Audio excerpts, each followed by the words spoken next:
Ready Player One was an homage to geek culture catered towards boys. This is the equivalent for girls.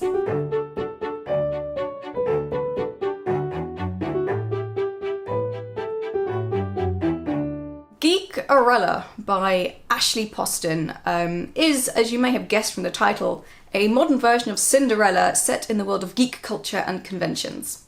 It feels very 2000s to me, puts me in mind of things like Cinderella Story and The Princess Diaries, but it was actually published in 2017. It is about Danielle, or Elle, who lives with her stepmother Catherine and her stepsisters Chloe and Calliope.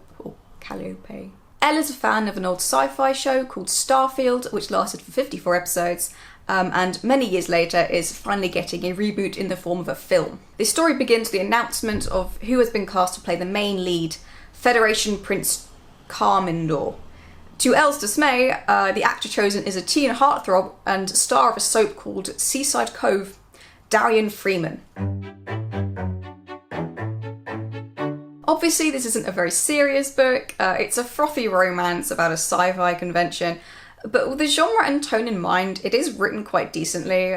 It is also really good fun, low effort, but leaves you with a warm feeling at the end. It is also quite funny, and it did get a couple of silent laughs from me. Even when the lines were cringy, I still found them amusing. Probably because they came from teen characters, and they were the sort of thing that cringy teens would say, so... I think it's a good modern take on Cinderella, hitting both beats from the fairy tale whilst also leaning into the modern setting and blending it well with the geek culture. I thought the relationships were handled pretty well. I liked Elle's connection with her father through Starfield, as it was a show they watched together, and although he's already passed away at the beginning of the book, we still understand the bond they had through her memories of him and the show, and the way that she holds Starfield very dear to her heart. I also liked the romance between Elle and Darian.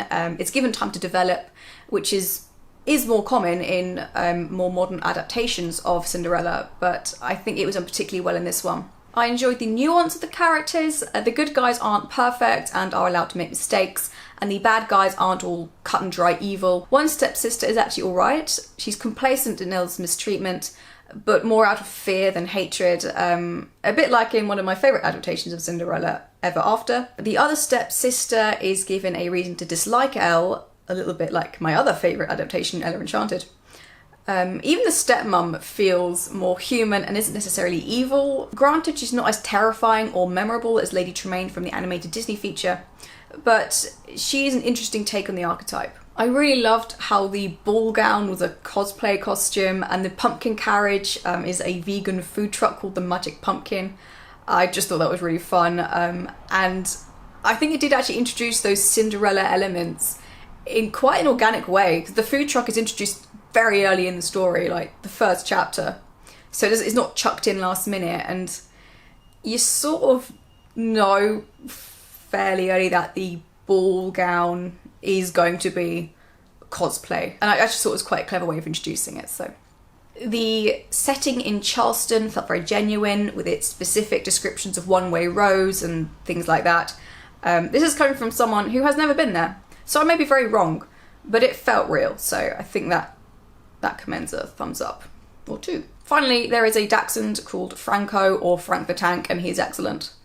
That is all. I had a few minor issues.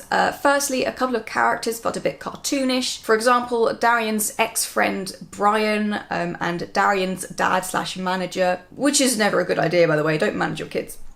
I also didn't like the relationship between Darian and his father. The dad was pretty terrible, but it's not really resolved, and that annoyed me, just because there is an unconditional love usually between family doesn't mean you don't need to apologise or make the effort to be better and ask for your son's forgiveness after wronging him several times throughout his entire life. Sage, who is Elle's co-worker, fulfills the fairy godmother role and extends friendship near the beginning of the book, which did feel quite forced, because she had been very standoffish and a bit surly up until that point, and she just suddenly tries to be friends without really changing. It didn't feel in character for her from what we'd already heard about her from Elle. I thought that the way that people not into geek culture were written about was a little belittling and harsh.